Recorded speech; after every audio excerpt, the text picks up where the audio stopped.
Okay, I plan to present 7 arguments for naturalism. None of these arguments conclusively proves that naturalism is true, just like none of Craig's arguments conclusively proves that theism is true. But then what sort of arguments are these? An example will help to answer this question. Suppose you enter a room in which there's 2 jars filled with jelly beans. The jar on the left, the first jar I'll call that, has mostly red beans in it, but also some blue ones. And the jar on the right has mostly blue beans in it, but also some red ones. You also learn that the lid of one of the 2 jars is glued on with super military strength glue. There's no way you can open that jar. Okay? Now, all of a sudden the lights go out. You hear someone open one of the jars, the one that can be opened. You hear a jelly bean being removed. And then the lights come on. Next slide. Lights come on, and there you see it. It's a red jelly bean. Suppose also the person that took the jelly bean out is blind, so that they couldn't intentionally pick the red bean. And now you're asked to say, well, which jar did this bean come from? Notice that the fact that the bean is red doesn't conclusively prove that it came from the first jar. It could have come from either jar. But nevertheless, it is evidence. The fact that the bean is red is evidence that it came from the first jar. It's evidence because it's more likely that a bean drawn randomly from the first jar would be red than that a bean drawn randomly from the second jar would be red. Suppose then what happens is that the lights go up again, another bean is drawn, and it's also red. And this continues 5 more times after that. Next slide, please. And so you now have 7 red beans. At this point, with 7 red beans being drawn, and remember also one of the jars is glued shut, so you know all the beans came from the same jar. Now you have a very strong cumulative case for the position that the beans are being drawn from the first jar, for the position that it's the second jar, the one on the right, that's glued shut. Okay? The evidence for and against naturalism and theism is like the evidence provided by drawing these jelly beans. None of it proves either hypothesis conclusively. But certain facts are more to be expected, they're more likely on the assumption that naturalism is true than on the assumption that theism is true. Those facts are evidence favoring naturalism over theism. Other facts, I believe, are more to be expected if theism is true than if naturalism is true. Those facts are evidence favoring theism over naturalism. If we have the next slide, please. If we let the first jar represent naturalism and the second jar represent theism, then I'm going to present you now with 7 red beans. Okay? 7 facts that are more likely to obtain if naturalism is true than if theism is true. Together, these facts provide a strong cumulative case against theism. Okay, next slide, please. The first red bean is the fact that the moral fruits of theistic belief are meager at best. Any objective observer, if asked whether or not theists are morally superior to non-theists, to atheists and agnostics, will have to admit it's really too close to call. I want to emphasize that I'm not claiming that theists are morally inferior to atheists and agnostics. I've heard atheists claim that Christianity, for example, corrupts people. And they point to the Crusades, the Spanish Inquisition, the long history of anti-Semitism in Christianity, to the fact that a lower percentage of Christian Germans opposed Hitler than did Christian secular humanists, and than the German secular humanists and German leftists who had no religious beliefs. They might even throw in a few televangelists just to make the point. In fact, I thought at one point that on the slide I'd have a picture of Jimmy Swaggart crying. I thought that was a cheap shot, so I decided not to take it. Again, my point is I'm not claiming that I don't believe that all this evidence shows that theists are worse than non-theists. You can find a lot of evil outside of Christendom as well as inside of Christendom. And the fact that the German Christians opposed Hitler in smaller numbers than did these atheists and agnostics in Germany, that's because I think that Hitler was a bigger threat to the leftists and to the secular humanists than he was to the average German Christian. So I don't think that Christians are worse, or any other sort of theists are worse than agnostics or atheists, but rather it's just that so far as we can tell, they're not morally better. Does Professor Craig agree with this? I'm not sure. The quote on the slide suggests he does, but let me read you the whole sentence from which it was taken. While those of us who are Christian theists undoubtedly find in God a source of moral strength and resolve, which enables us to live lives that are better than those we should live without Him, nevertheless it would be arrogant and ignorant to claim that those who do not share a belief in God do not often live good moral lives. Indeed, embarrassingly, lives that sometimes put our own to shame. I like the second half of that sentence better than the first. The first half seems to imply that theists are morally superior to non-theists. But neither church history nor my own personal experience supports this claim. If I'm right that theists are not noticeably morally superior to the rest of us, then the next question is, why does this stack the red bean? Why does it support naturalism over theism?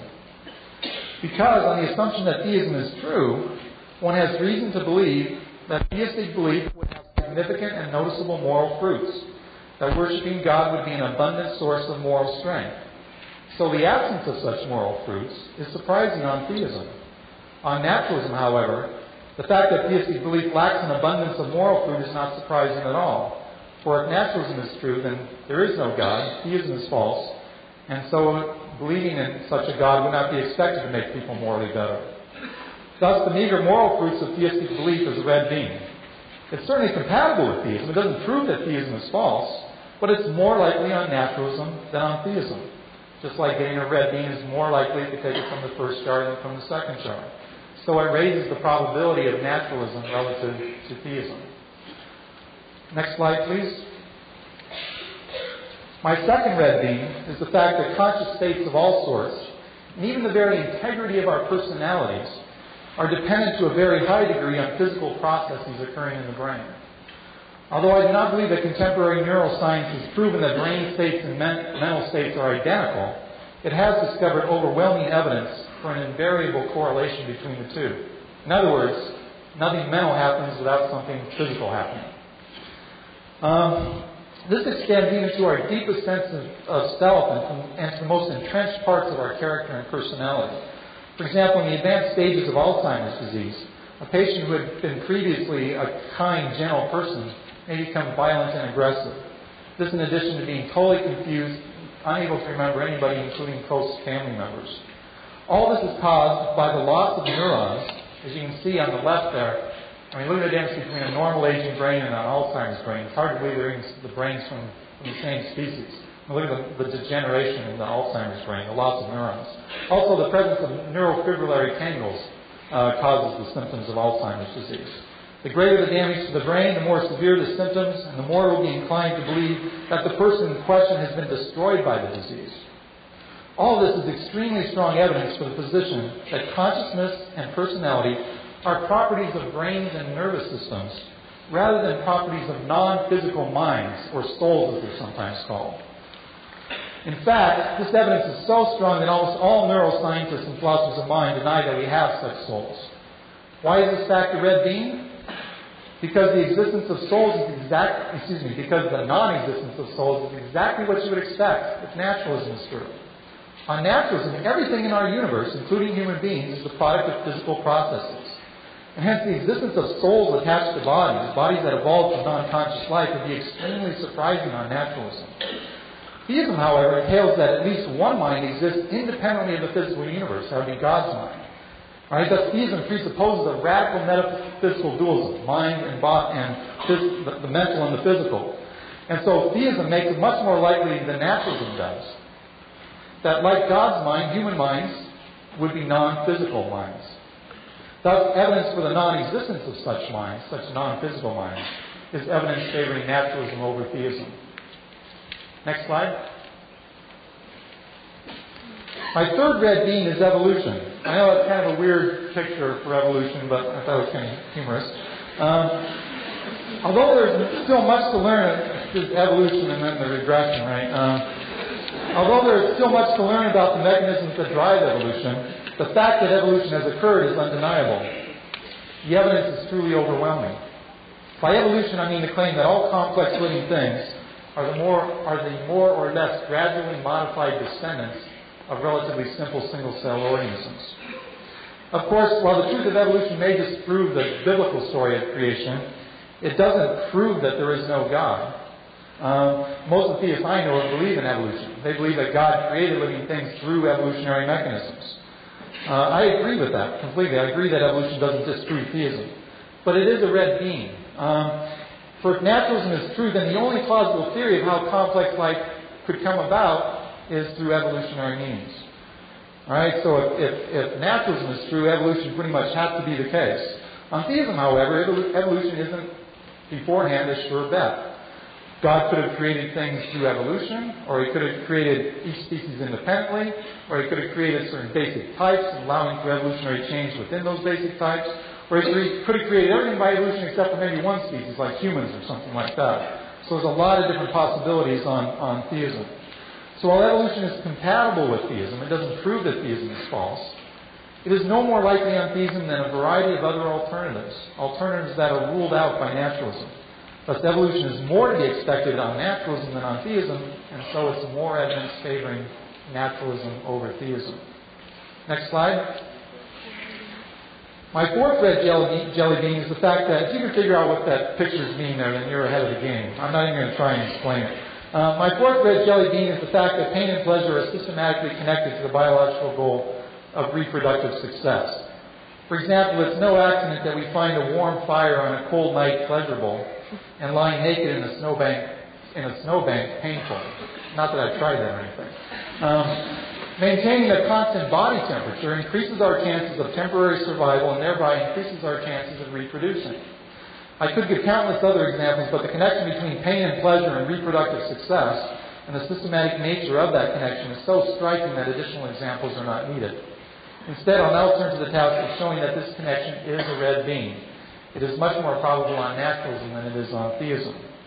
On naturalism, one would expect this connection. But if naturalism is true, then there are no supernatural beings that care about how much pleasure we feel or how much pain we feel.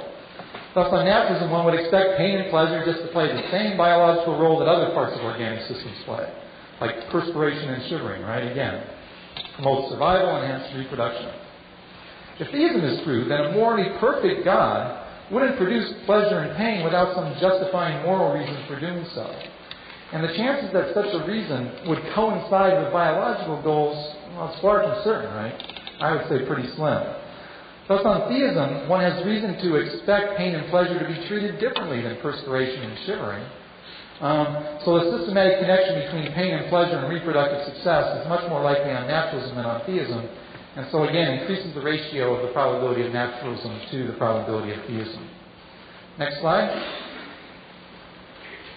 My fifth red bean is the fact that our world contains an abundance of tragedy. I remember, still 6 years ago, I remember reading an article in the Miami Herald about a little girl whose mother was taking her to see her grandmother for the first time. A van went out of control, hit the girl's car, killed the mother, and the little girl was paralyzed from the neck down. Months later, the girl was told that her birthday was coming up and she'd get some toys, and she said she didn't care because she wouldn't be able to play with the toys with her own hands. Tragedies like this happen all the time, right? And such an accident like that is tragic, in part because either no good comes from it, or at least no good comparable to the harm that's done by it. At least so far as we can tell, we don't see the good of it. An all-powerful God could have prevented this and countless other tragedies in 1,000 different ways that would not rob us of our free will, would not rob us of all opportunities to develop moral character. Of course, it's possible that there's some good reason, perhaps a reason too complicated for human beings to understand, for God to permit tragedies. So tragedies don't conclusively prove that God does not exist. But their existence is clearly much more probable on naturalism, on the view that there are no supernatural beings, than on theism. After all, we know of good reasons to prevent such evils. If we could have stopped that accident, we wouldn't hesitate for a moment to do it. And while there might be reasons that we can't understand why it's a good thing to allow this to happen, there might also be reasons we can't understand, extra reasons that we can't understand why it's a bad thing to let it happen. All right? So clearly the existence of an abundance of tragedies is much more likely on naturalism than it is on theism. Suppose, however, that God has good reasons that we can't understand to permit tragedies. Then He would be like a father who has to take his daughter to the hospital for painful medical treatments. And the daughter's too young for him to explain why this is necessary. What would a good father do in a situation like that? A good father would stay with the daughter, comfort her, reassure her of his love, and that's the best he can do when he can't explain what the reasons are. But the victims of most tragedies suffer without even feeling an illusion of God's comforting presence. Some people report that they do feel God's comforting presence, but in the vast majority of cases you don't have that. This fact is my sixth red bean. It is, of course, exactly what one would expect on naturalism. For if naturalism is true, then God doesn't exist, and so you wouldn't expect victims of tragedies to feel God's comforting presence. But this fact, notice, is surprising on theism. Once again, the theist must settle for showing that the fact in question is compatible with theism. Once again, the theist will point out that there might be some good reason we don't know about for God to let us suffer alone. The point remains, however, that the frequent lack of God's felt presence when tragedy strikes is much more likely on naturalism than it is on theism, and hence it's additional evidence supporting naturalism over theism. Next slide, please. My seventh red bean is the fact that God does not clearly reveal, at least to many theists, which religious path He wants them to follow. Some theists believe that Jesus is God's Son. Some theists believe that Jesus was a prophet, but not the greatest prophet. Some theists believe that God didn't reveal anything through Jesus. Surely, if there is a God, it must make a difference which of these beliefs about Jesus is true. Yet the evidence fails to make it clear to many, many theists which of these claims about Jesus is true. One can find reasonable theists that have all three of those positions about Jesus that I mentioned.